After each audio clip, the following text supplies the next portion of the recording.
ओम श्री कृष्ण परमात्मने नमः। श्रीमद्भगवद्गीता अध प्रथमोऽध्यायः अर्जुन विषादयोगः।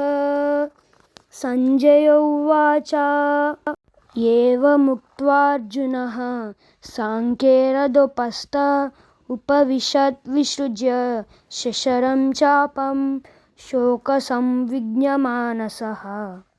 తాత్పర్యము. సంజయుడు పలికెను.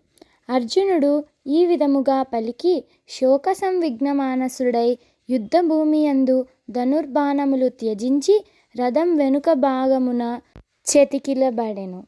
ఇది శ్రీమద్భగవద్గీతాసు ఉపనిషత్సు బ్రహ్మ విద్యాయాం యోగశాస్త్రే శ్రీకృష్ణార్జున సంవాదే అర్జున విషాదయోగో నామ ప్రథమోऽధ్యాయः।